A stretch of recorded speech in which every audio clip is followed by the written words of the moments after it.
అమ్మా ఎక్కడ ఉన్నారా? ఒకసారి లోడేసుకుంటున్నా చేస్తాను ఒకసారి అది కదా ఐదు నిమిషాలు. అర్జెంట్ రా ఒకసారి.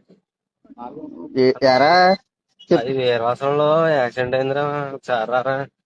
అవునా? ఆ, ఏమైంది? ఇక్కడ గుడి దగ్గర రథాన్ని గుద్దేశాను, చీకట్లో అవునా? కనపడలేదు. ఆ, ఎప్పుడు? పొద్దున్న 5 గంటలకి. మరి మరి ఏమంటున్నారు అలా? ఏమైనా ఆపారేంటి? మరి ఆపరి గట్టు నీ చేశాను, రౌండప్ చేశారు, ఆడలు వచ్చారు ఒక 20 మంది. మరి అంత కొలు మూసిపోయి ఎలా తోలుతున్నారా? రోజు వెళ్ళి దారే కదా. ఎక్కడ ఎందుకని ఎక్కడ జరిగింది? కొన్ని మా వాళ్ళు తెలిసిన వాళ్ళు ఉంటారు, వాళ్ళని పంపుతాం పని. అది నేను వస్తాను వీరవాసరం, నేను ఒక గంటలో. వీరవాసం గుడి దగ్గర రథం ఉంటది కదా. అదమ్మా. ఆ, ఏం రాదు ఎందుకని? ముక్కనుమకి ముగ్గు రథాలు వేసి ఆగనంపుతారు కదా రోడ్డు మీద ముగ్గులతోని. ఆ, ఆ, ఆ రథం. ఫోన్ పెట్టా బోకేదవని.